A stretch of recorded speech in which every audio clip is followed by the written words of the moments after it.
El Dhammapada, el sendero de la realización interior. Las 4 nobles verdades. Nos dice Buda que este mundo en el cual vivimos posee una dolorosa característica, su impermanencia. Todo en él cambia y se diluye como arena seca entre las palmas de nuestras manos. No es posible retenerlo, porque el paso del tiempo es inexorable y afecta por igual a todas las criaturas. Esta es la primera noble verdad, la existencia del dolor. Seguidamente, el Buda nos dice que ese dolor del cual nos habla posee una causa bien definida, el deseo. Es debido a que el hombre se halla preso de innumerables deseos que pasa por una larga agonía. El hombre sufre cuando desea algo que no tiene, cuando logra poseerlo, sufre para conservarlo, y cuando lo pierde, sufre. Así, Buda nos enseña que la causa del dolor es el deseo de felicidad personal, nacida de los apegos del ego. Esta es la llamada segunda noble verdad, la causa del dolor, que es el deseo. Se pregunta Buda luego, ¿cómo puede cesar ese dolor? Para que el dolor desaparezca, nos dice, debe extinguirse ese quemante deseo que aprisiona al hombre. Esta es llamada la tercera noble verdad, la cesación del dolor que surge de la extinción del deseo. Finalmente, nos indica cuál es el fin de la existencia humana, que consiste en la emancipación de ese dolor y la obtención de la bienaventuranza suprema. De este modo surge la cuarta noble verdad, el camino que nos conduce a la liberación del dolor. Buda nos da un método compuesto por disciplinas espirituales para ayudar al logro de esta sagrada cuarta noble verdad. El mismo es llamado el noble óctuple sendero. El noble óctuple sendero. Este sagrado camino espiritual se halla conformado por las siguientes disciplinas. El recto conocimiento. Consiste en poseer interiormente la certeza de que el mundo es perecedero y que la criatura humana puede alcanzar el bienaventurado estado del nirvana. El recto pensamiento. El ser humano debe aspirar a alcanzar ese estado de gracia que consiste en el despertar espiritual o iluminación. Esa noble aspiración se presenta en nuestra mente en la forma de rectos pensamientos. La recta palabra. El aspirante espiritual debe hablar siempre con la verdad. Debe evitar pronunciar las palabras hirientes motivadas por los malos sentimientos, como así también debe huir de las conversaciones vanas. La recta acción. Se debe actuar conforme a nuestra aspiración espiritual. No debe haber discrepancia entre el pensamiento, la palabra y el acto de un hombre que va en búsqueda de la verdad. Se debe actuar rectamente en todo momento, con pureza de corazón. Los rectos medios de vida. La modalidad de nuestra vida no debe oponerse a nuestro anhelo por lo espiritual. No debemos dañar ni herir a otras criaturas. El recto esfuerzo. Nada se logra sin esfuerzo. Así también, para progresar espiritualmente, debemos esforzarnos por ser mejores cada día. Debemos ser más compasivos y comprensivos, lo cual ha de otorgar pureza a nuestra mente y corazón. Recta atención. Debemos aprender a controlar nuestra propia mente. evitar que ella salga a vagabundear por los 1001 caminos del mundo que nos alejan del sendero hacia la iluminación. Recta meditación. El hombre que busca la iluminación ha de posar su mente y su corazón en el reino de la paz interior, el cual es la antesala del nirvana. Todas estas enseñanzas no son sino el sendero espiritual brindado por el Señor Buda para que los hombres y mujeres puedan alcanzar el inefable nirvana. Él es, en verdad, la realización del ama a Dios por sobre todas las cosas de la religión judeo-cristiana, del sumerge tu pensamiento en Dios y sé tu devoto, del Bhagavad Gita hindú y de tantas otras enseñanzas brindadas por los maestros de las grandes religiones. Nos habla de la suprema devoción que, en definitiva, es el destino bienaventurado de toda criatura humana. El Dhammapada. Buda ha brindado innumerables enseñanzas a lo largo de sus años de prédica. En muchas ocasiones, ellas tomaban la forma de sentencias breves que dirigía a sus discípulos más cercanos, a fin de guiarlos y fortalecerlos en el sendero. A veces era una vívida descripción de la criatura de santidad. En otras oportunidades servían a modo de prevenir acerca de los posibles peligros que surgen en la vida del aspirante. Pero invariablemente eran sentencias claras y comprensibles tanto para aquel a quien iban dirigidas como para los que le rodeaban. Estas enseñanzas fueron cuidadosamente retenidas en la memoria y escritas por sus discípulos. Tiempo después del ingreso del Buda al Nirvana, fueron compiladas por los monjes más antiguos de la orden a fin de que el mensaje de su maestro se pudiese conservar y transmitir a las nuevas generaciones de monjes. Según narra una tradición, esta tarea se realizaba en los monasterios durante la estación de las lluvias, período especialmente adecuado para el estudio y el recogimiento. De esas enseñanzas fueron seleccionadas 423 importantes sentencias que habían sido pronunciadas por el Buda en unas 300 ocasiones. Luego ordenadas y divididas en 26 capítulos. Así es como ha tomado forma el sagrado Dhammapada, que ha llegado hasta nuestros días. La palabra Dhammapada se halla compuesta por los términos Dhamma y Pada.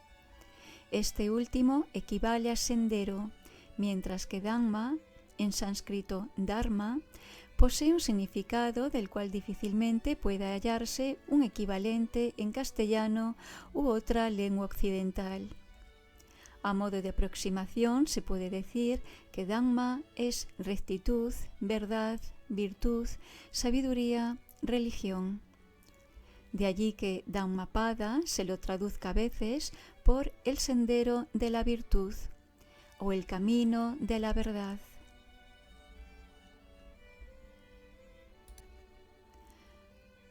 Namo tassa bhagavato arahato samma sambuddhassa.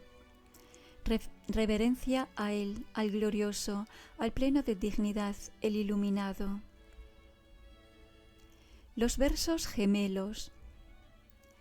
Las condiciones en las cuales nos hallamos actualmente son el resultado de nuestros anteriores pensamientos.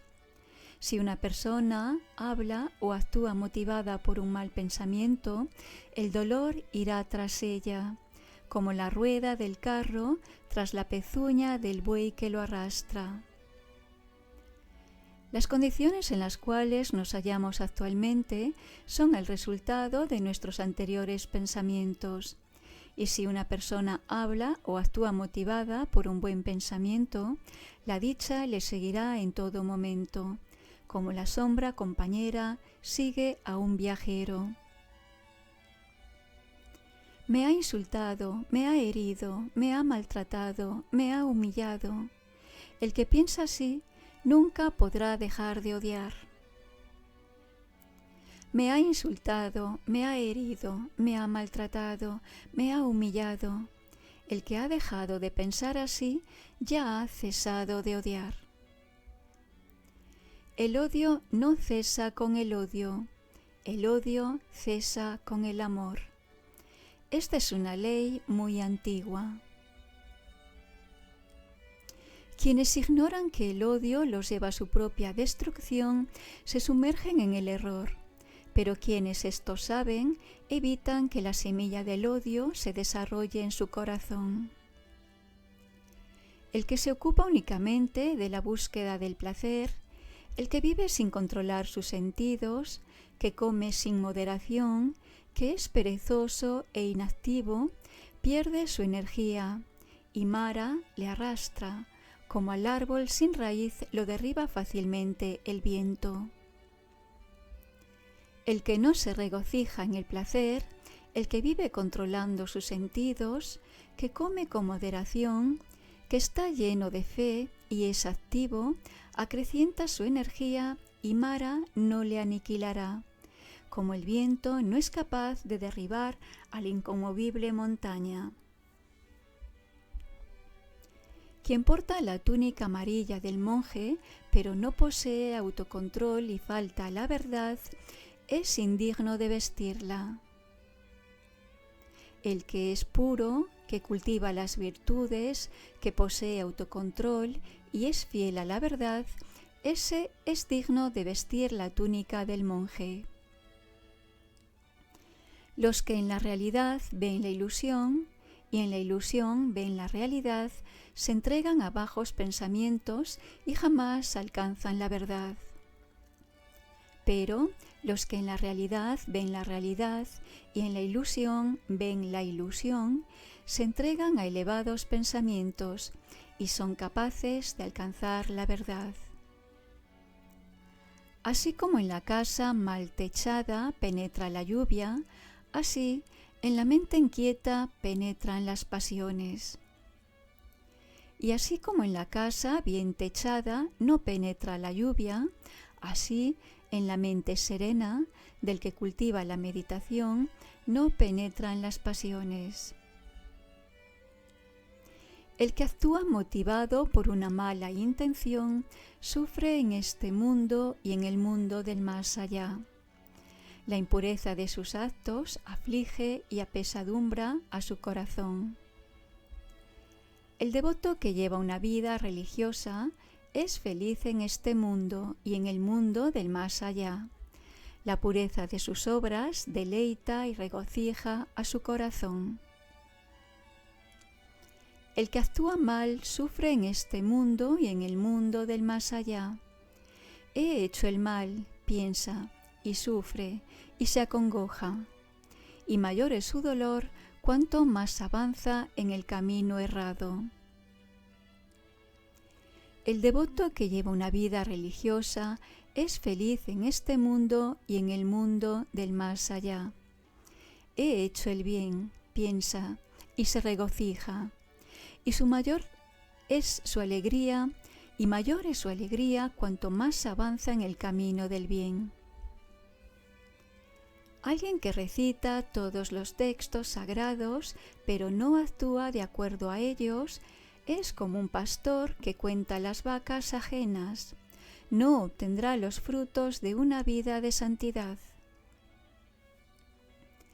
El devoto que sigue los mandamientos de los textos sagrados, aunque no recite más que un versículo, si es ecuánime, compasivo, benévolo, carente de odio y sin envidia, ese obtendrá los frutos de una vida de santidad. Aquí finaliza el primer capítulo titulado Los versos gemelos. La atención. En verdad, la atención es la senda hacia la inmortalidad. La negligencia nos conduce a la muerte. Los que son atentos jamás perecen, pero los que son negligentes es como si ya estuviesen muertos. Los que conocen esta verdad y han aprendido a estar atentos, se deleitan en la vigilancia y siguen el camino de los santos. A través de la meditación, de la perseverancia y con una infatigable energía, los sabios logran la liberación de las ataduras mundanas, el supremo nirvana. La persona dotada de energía, atenta, que se comporta con pureza y reflexión, que controla sus sentidos y que actúa con rectitud, irradia una gloriosa luz espiritual, para bien de todos quienes la rodean. Por medio del esfuerzo sostenido, de la atención, de la disciplina y del autocontrol, el sabio puede llegar a ser como una isla segura a la cual las aguas de la ignorancia no pueden cubrir. Hay quienes, en su error, descuidan la atención. El sabio, en cambio, la protege como si fuese su más grande tesoro.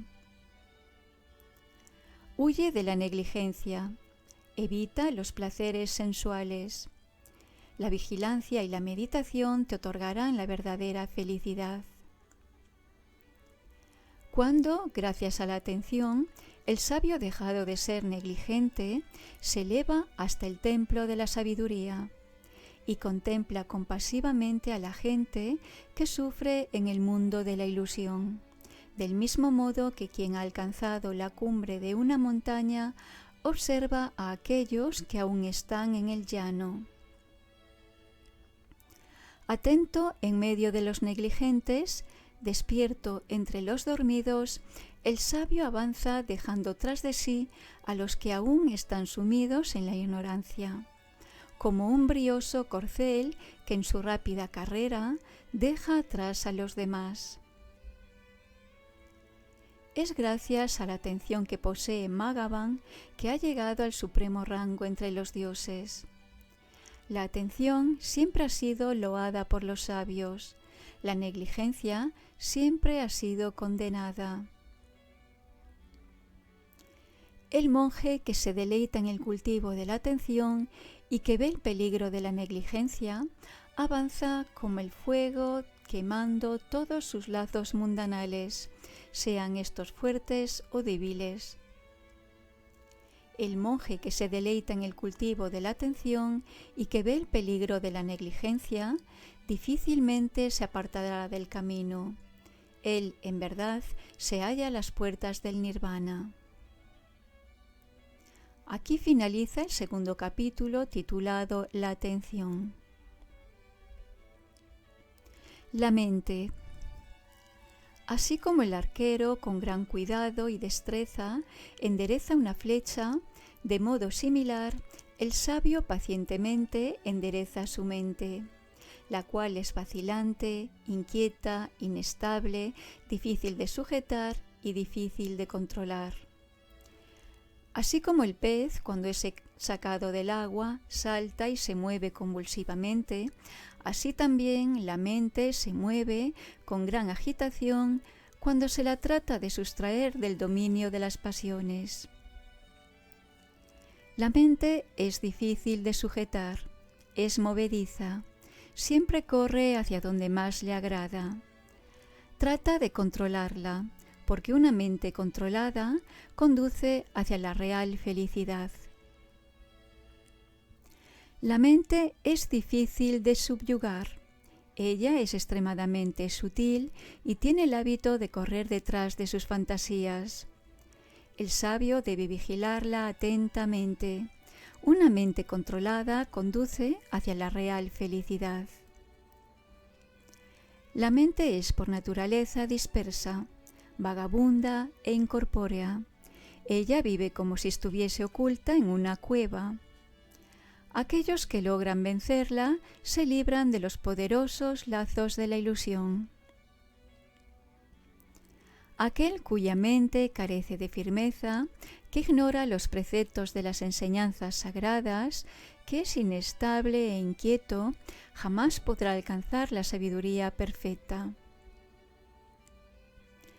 Una persona atenta, cuya mente no es agitada por las pasiones, que se halla libre de odio y que ha trascendido los pares de opuestos, ya nada tendrá que temer ni en este mundo ni en los mundos del más allá. Aquel que sabe que su cuerpo es tan frágil como una vasija de arcilla y que hace de su mente una ciudadela fortificada, con la ayuda de las armas de la sabiduría, logrará vencer al ejército de las pasiones. Una vez controlado, debe esforzarse por mantenerse firme y libre de apegos. Recuerda siempre que la vida humana es muy breve. En un abrir y cerrar de ojos, tu cuerpo, ya sin conciencia, yacerá sobre el suelo, con tan escaso valor como un trozo de leña arrojado al azar al borde de un camino solitario. El daño que un enemigo puede causarle a otro, o el que pueden hacerse dos personas que se odian, es muy grande, pero es pequeño comparado con el daño que puedes hacerte a ti mismo si tu mente está mal direccionada. El bien que un padre, una madre y los amigos pueden hacer es muy grande, pero es pequeño comparado con el bien que puedes hacerte a ti mismo si tu mente está bien direccionada. Aquí finaliza el tercer capítulo titulado La mente. Las flores. ¿Quién logrará elevarse por sobre esta tierra y por sobre el mundo de llama y también sobre el de los dioses? ¿Quién extraerá el néctar de la sabiduría como un hacedor de guirnaldas elige las mejores flores? El discípulo atento y disciplinado es quien se elevará sobre esta tierra, el mundo de llama y el de los dioses. Él es quien extraerá el néctar de la sabiduría, como un hacedor de guirnaldas elige las mejores flores.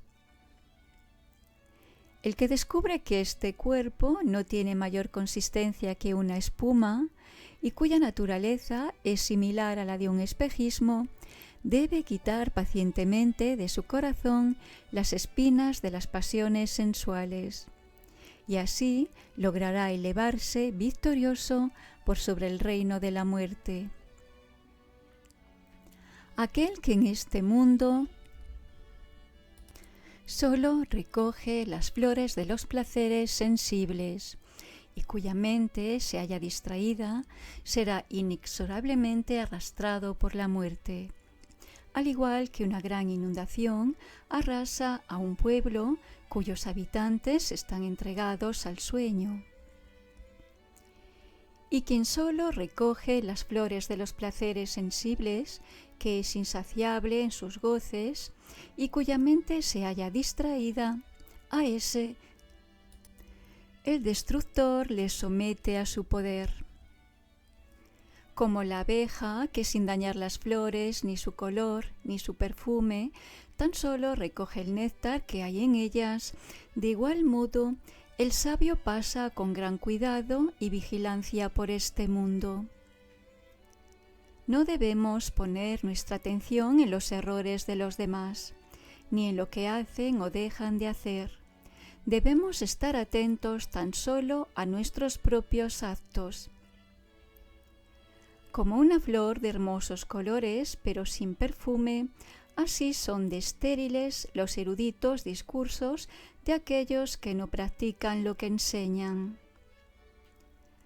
Como una flor de brillantes colores y también dotada con un hermoso perfume, son las palabras de aquellos que practican lo que enseñan. Así como un conjunto de flores se pueden hacer muchas guirnaldas, de igual modo, quien ha nacido en este mundo debería hacer muchas buenas acciones. El perfume de las flores no viaja contra el viento, ni tampoco la fragancia del sándalo, ni la del tagara o la de mallica, pero sí lo hace la fragancia de la virtud. Quien es virtuoso perfuma todas las regiones del universo con su bondad. Por más excelsa que sea la fragancia del sándalo, del tagara, del loto o el jazmín, el perfume de la virtud sobrepasa infinitamente al de esas plantas. Más intenso que el perfume del sándalo y del tagara es el de la santidad.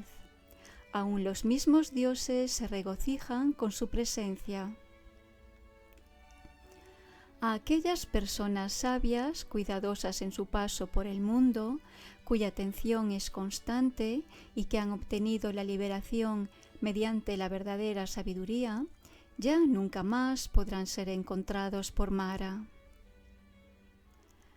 Así como del estiércol arrojado en el camino puede nacer un bello loto perfumado, de igual modo, en medio de los hombres más necios, el discípulo que sigue la senda de los santos puede brillar con la luz de la sabiduría.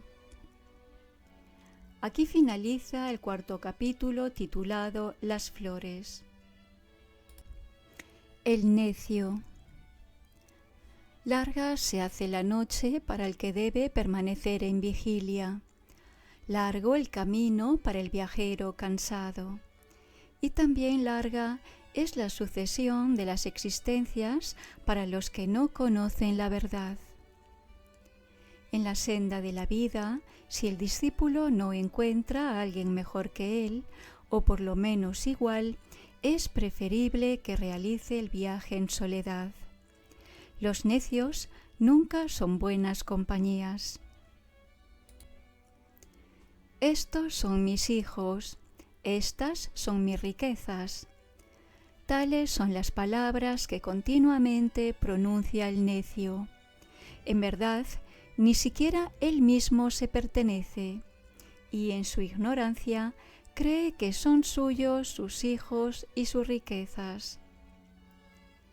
El necio que sabe que es necio, al menos, es sabio en eso, pero el necio que se cree un sabio es verdaderamente un necio. Un necio puede pasar toda su vida en la compañía de un sabio y aún así no podrá comprender la verdad.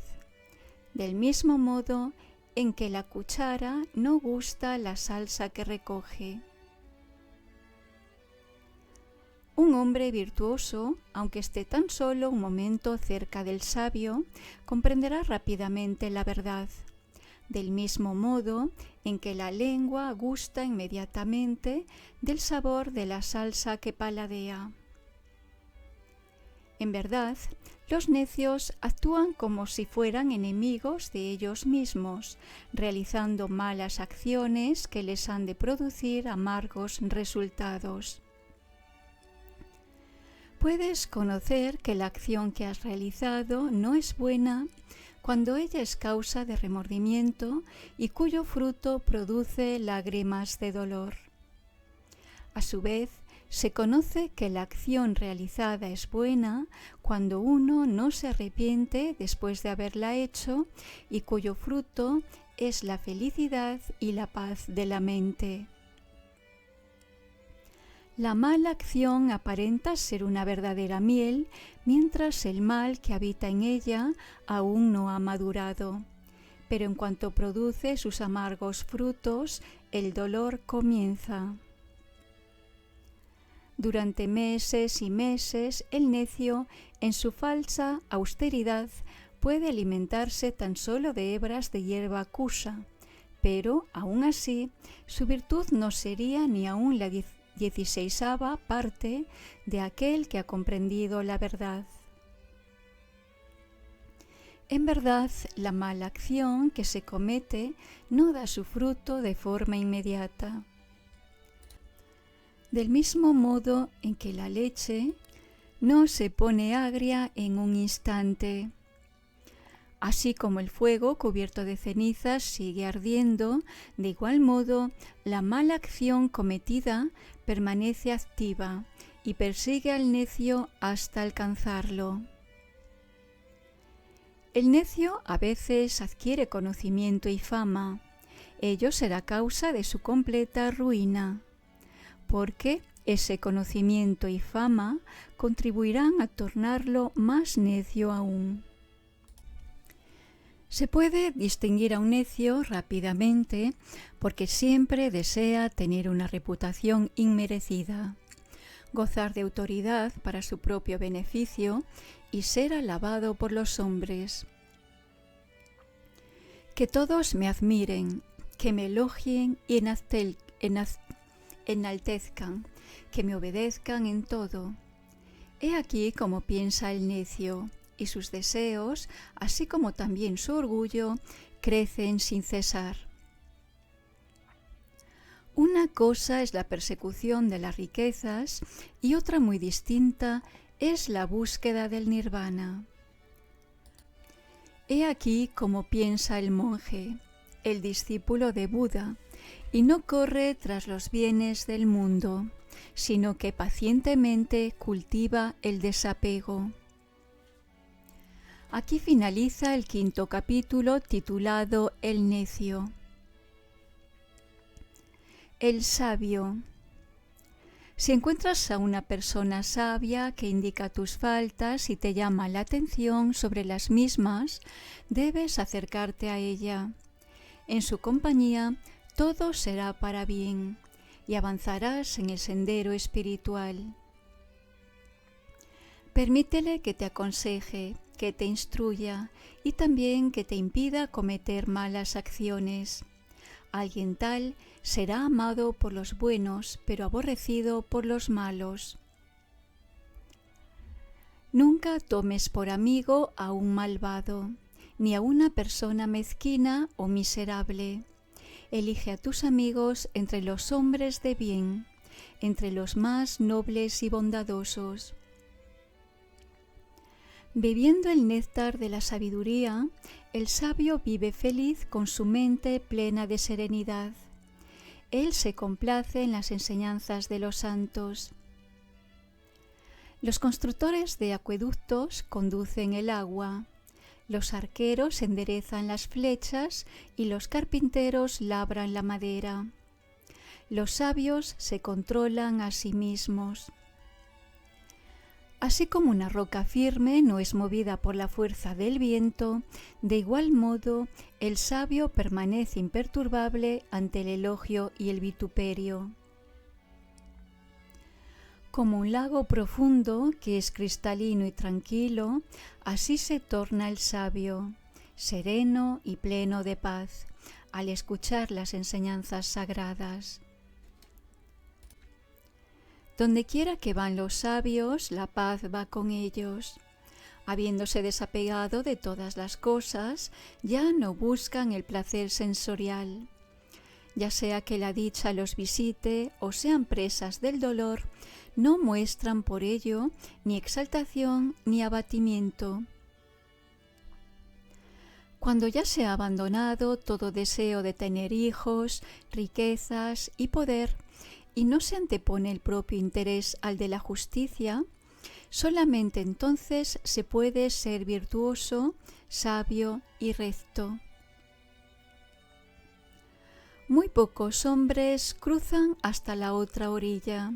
La mayoría no hace sino correr a lo largo de las márgenes del río de la existencia mundanal.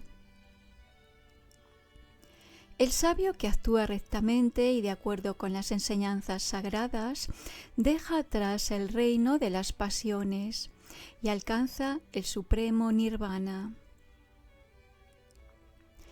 En soledad, el sabio abandona la oscuridad del mundo y busca la iluminación. Va en pos de la inefable felicidad que nace del desapego. Abandonando los placeres de los sentidos, libre de impedimentos, el sabio se libra a sí mismo de las impurezas de la mente. Los que han meditado profundamente sobre los medios para alcanzar la iluminación y que habiéndose librado de toda atadura mundana, se complacen en esa liberación, ellos resplandecen plenos de fulgor y alcanzan el bienaventurado nirvana. Aquí finaliza el 6º capítulo titulado El sabio. El santo. Para aquel que ha llegado al final de su viaje, que está ya libre del dolor, que se haya desligado de toda atadura mundana, para él la terrible fiebre de la pasión ya no existe. Los hombres de santidad se sumergen en meditación y no se apegan a ningún lugar donde vivir.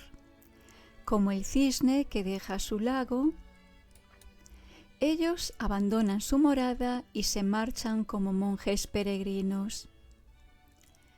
Los que no acumulan riquezas, los que se alimentan de modo frugal y que tienen a la liberación por meta suprema, viajan como las aves en el cielo, y es muy difícil seguirles en su camino. Los que han destruido en sí la concupiscencia, los que no se abandonan a la glotonería y que tienen a la liberación por meta suprema, viajan como las aves en el cielo, y es muy difícil seguirles en su camino. Aquellos en quienes los sentidos se tornaron tranquilos como corceles domados y que carecen de orgullo y concupiscencia, a ellos los mismos dioses los alaban. Al igual que la Madre Tierra, una persona paciente y bien disciplinada permanece inmutable ante la adversidad. Ella es comparable a un pilar inconmovible. Es como un lago sereno de aguas puras. Para ese santo iluminado ya no habrá nuevos renacimientos. Tranquila su mente, calma su palabra, sereno en su actuar. Así es el que se ha liberado de la ilusión mediante el recto conocimiento y vive en la absoluta paz. Un hombre lleno de fe, que conoce al increado, que ha cortado sus ataduras y sin entregarse a las malas acciones se despide de los deseos, es el más elevado de los mortales. En medio de la ciudad o en el bosque, en el valle o en las montañas, donde quiera que se hallen los santos, esos lugares están plenos de felicidad. Pletóricos de encantos están los serenos y apacibles bosques. Sin embargo, el hombre común no halla alegría en ellos. Pero en cambio, allí encuentran la dicha aquellos que están libres de pasión y han dejado atrás los placeres mundanos. Aquí finaliza el 7º capítulo titulado El Santo. El millar. Mejor que 1000 discursos de palabras sin sentido es una sola palabra, si ella lleva paz al corazón del que la escucha.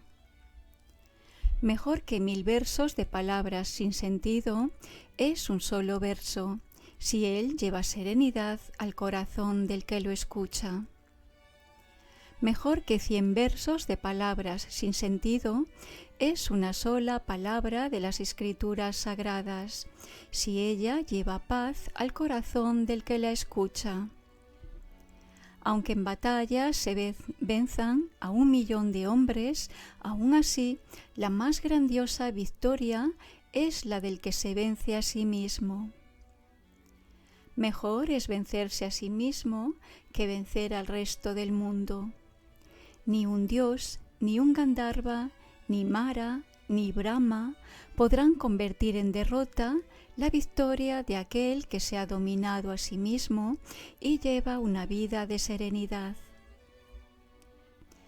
Si mes tras mes una persona hiciera ofrendas a lo largo de 100 años y otra persona por un instante rindiese homenaje a un sabio entregado a la meditación, valdría más ese solo homenaje que aquellos 100 años de sacrificios.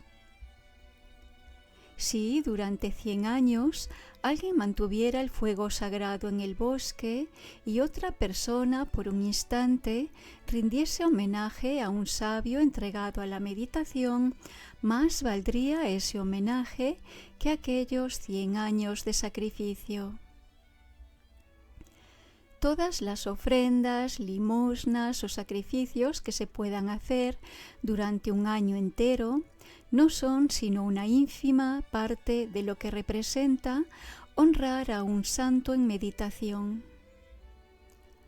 4 cosas acrecientan aquellos que en todo momento tienen respeto y consideración para los ancianos: el número de sus años, la belleza, la felicidad y la fuerza. Mejor que 100 años de una vida inmoral y disipada es un solo día consagrado a la práctica del bien y a la meditación. Mejor que 100 años de una vida ignorante y disipada es un solo día consagrado a la sabiduría y la meditación.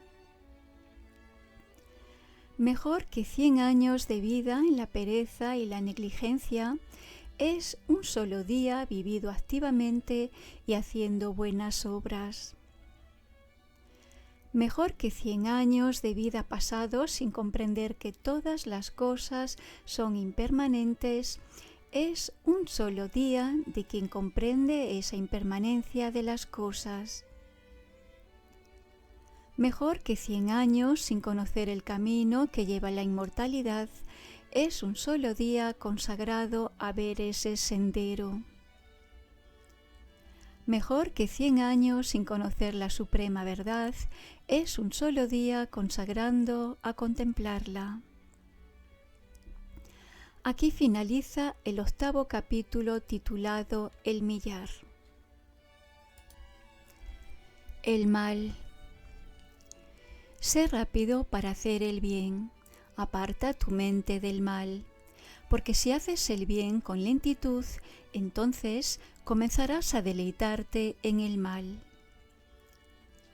Si una persona ha hecho un mal, no debe reincidir ni gozarse en él. El fruto de los malos actos es el dolor. Si una persona ha hecho un bien, debe volver a hacerlo y complacerse en él. El fruto de los buenos actos es la felicidad. Aún el malvado goza de la dicha, mientras el mal que ha realizado no ha madurado. Pero en cuanto esto ocurre, el malvado se sumerge en el dolor. También el hombre recto ve la desgracia cernirse sobre él mientras no madure el bien que ha hecho. En cuanto esto ocurre, él es bendecido con la felicidad. Nunca se debe pensar ligeramente acerca del mal diciendo: a mí no me afectará. El agua, cayendo gota a gota, llena el cántaro. De igual modo, el mal, poco a poco, llena el corazón de aquel que es desatento. Nunca se debe pensar ligeramente del bien diciendo: a mí no me ayudará. El agua, cayendo gota a gota, llena el cántaro. De modo similar, el bien, poco a poco, llena el corazón del sabio. Así como un comerciante que viaja sin compañía y es portador de grandes riquezas, evita los caminos peligrosos, y el que ama la vida evita el veneno, de igual modo debes evitar el mal.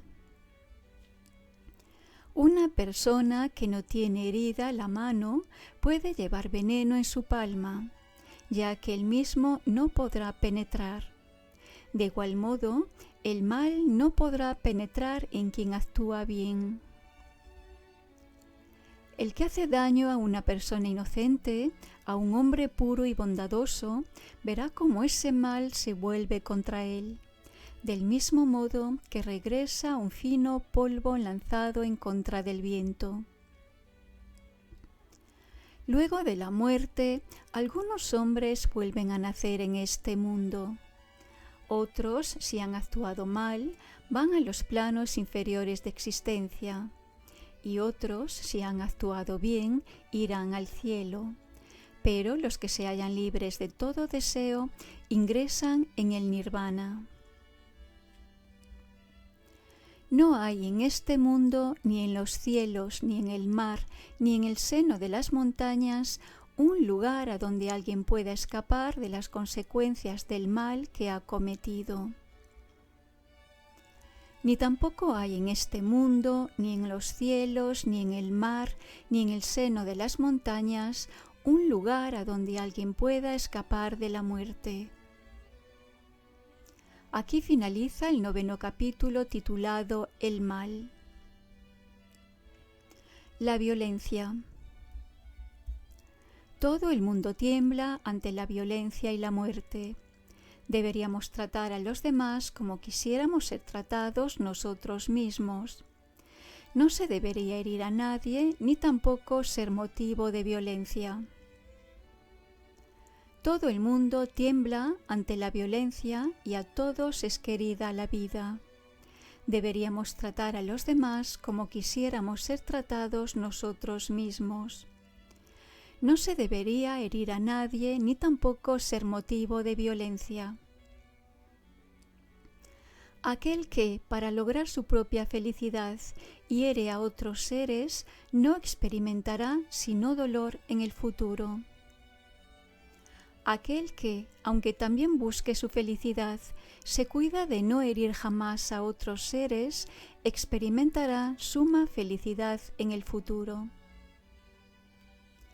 No debes hablar en forma agresiva a nadie, porque te responderán de igual modo, y el mal que haces se volverá contra ti. El fruto de las discusiones y controversias siempre es el dolor.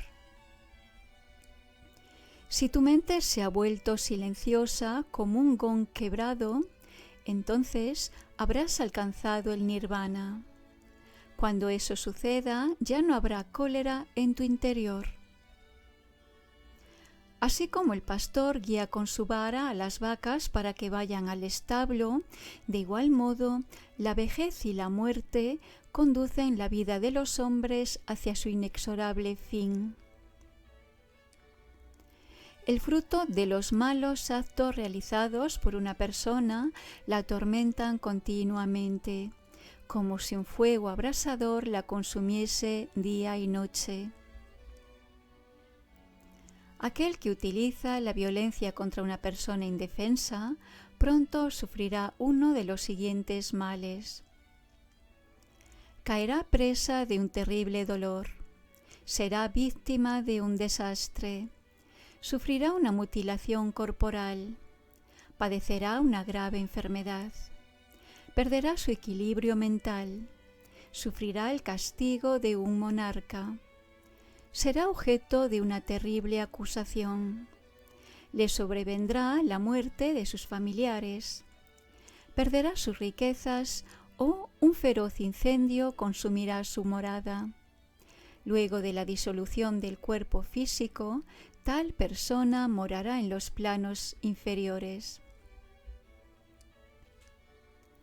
No es la desnudez, ni los cabellos enmarañados, ni el abandono, ni el prolongado ayuno, ni la costumbre de dormir sobre el suelo, ni cubrirse el cuerpo con polvo y cenizas, ni permanecer largo tiempo arrodillado, lo que purifica al hombre que no ha logrado triunfar sobre sus pasiones.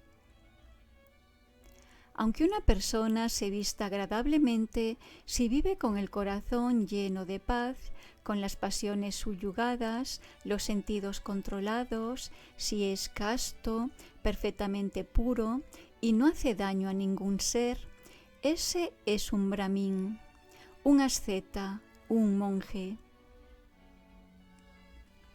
Es difícil hallar en este mundo a una persona que, plena de modestia, nunca dé lugar a reproche alguno, como un noble corcel que no necesita del látigo para obedecer.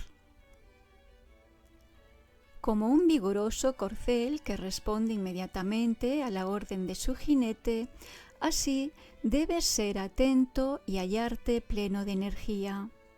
Mediante la fe, la virtud, el esfuerzo constante, la concentración, el conocimiento de la verdad, la perfección en la sabiduría, la rectitud en la conducta y la perseverancia, puedes sobreponerte al gran dolor de la existencia mundanal. Los constructores de acueductos conducen el agua, los arqueros enderezan las flechas y los carpinteros labran la madera. Los virtuosos se controlan a sí mismos. Aquí finaliza el 10º capítulo titulado La violencia. La vejez. ¿Cómo ser feliz? ¿Cómo puede hallar lugar el gozo en ti si sabes que en este mundo siempre se halla ardiendo la terrible hoguera de las pasiones? Y en medio de las tinieblas, ¿cómo es que no buscas la luz? Contempla este cuerpo al que llamas bello. Es un conjunto interminable de dolores, de enfermedades, nada en él es perdurable. Todo se halla sujeto a la desaparición. Piensa en ello y reflexiona cuidadosamente. Este cuerpo decae continuamente. Es un nido de enfermedades y dolor. Esta masa corruptible no puede sino acabar en la destrucción. En verdad, la vida corporal finaliza en la muerte. Piensa en ello y reflexiona cuidadosamente.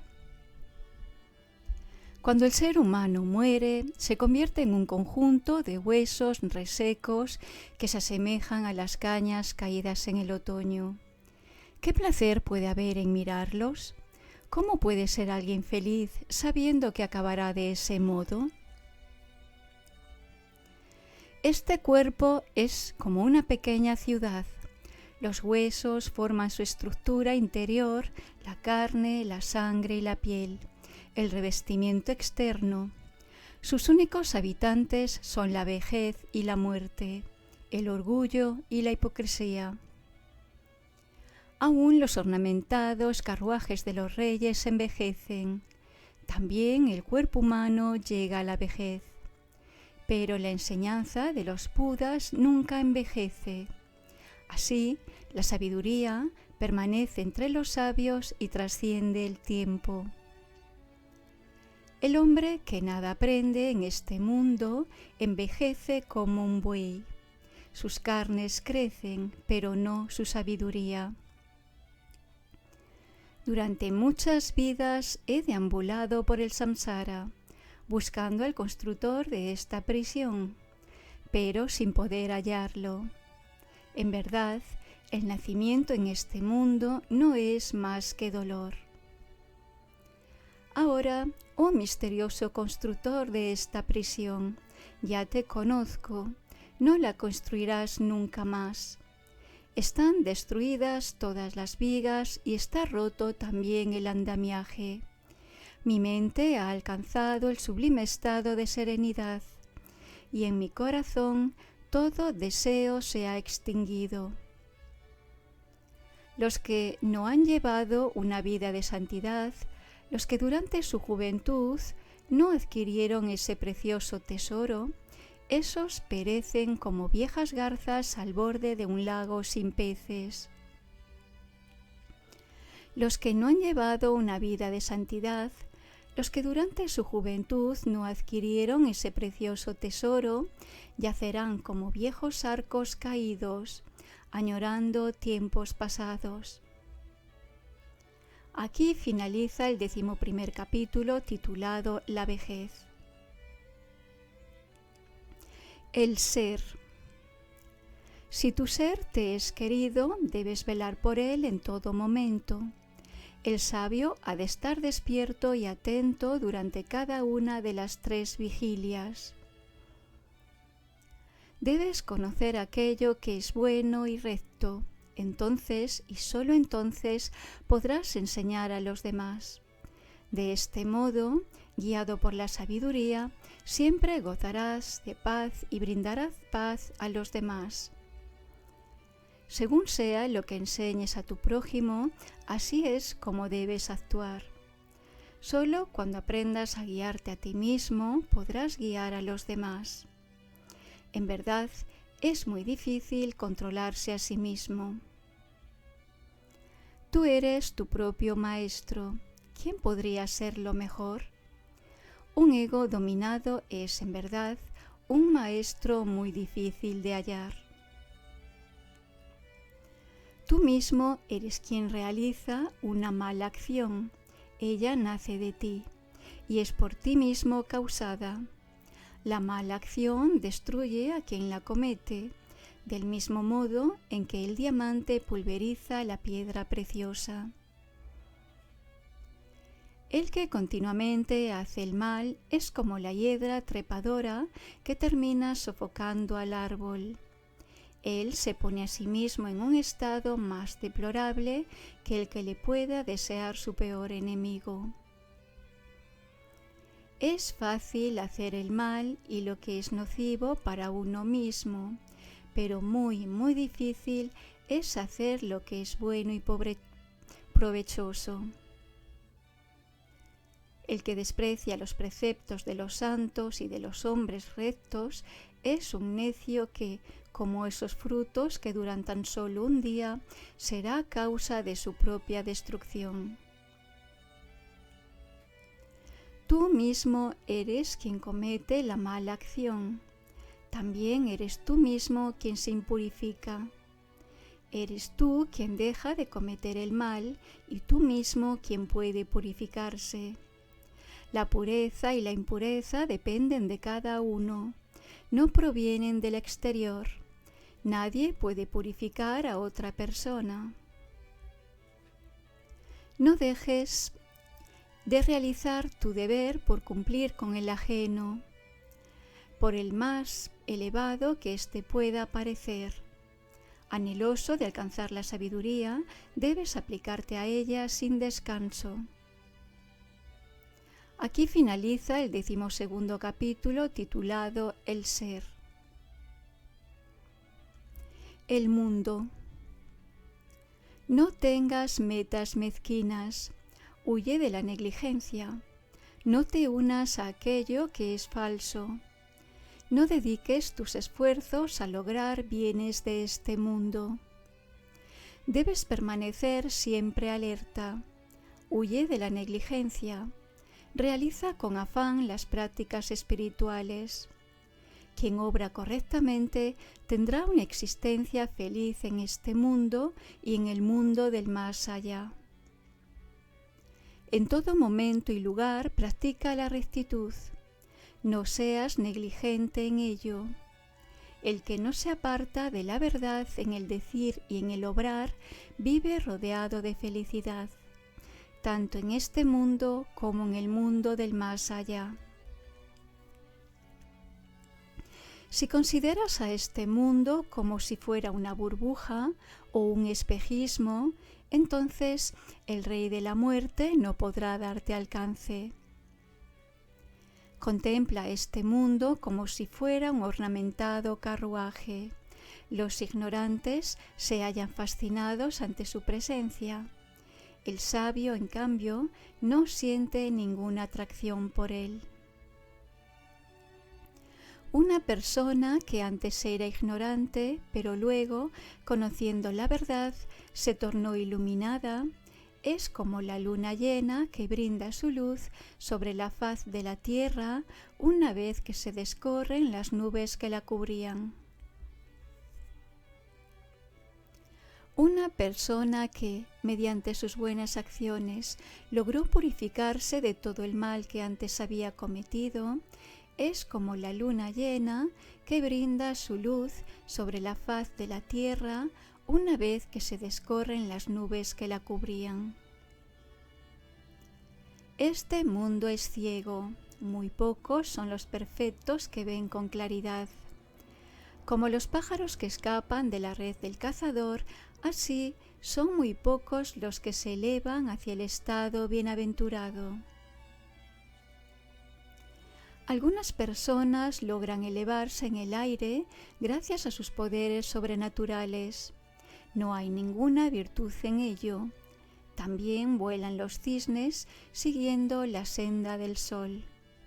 El sabio, en cambio, se eleva por sobre el plano de este mundo y así es capaz de vencer a las poderosas huestes de Mara, la gran ilusión. Nadie hay que haya caído tan bajo como el que miente, porque él ha transgredido la ley de la verdad. No hay mal que el mentiroso no cometa. Él es indiferente a todo lo que es elevado. Los míseros y mezquinos jamás llegarán a los mundos elevados. Ellos critican la generosidad. El sabio, en cambio, se regocija dando. Él alcanzará la felicidad en esta tierra y en los mundos superiores.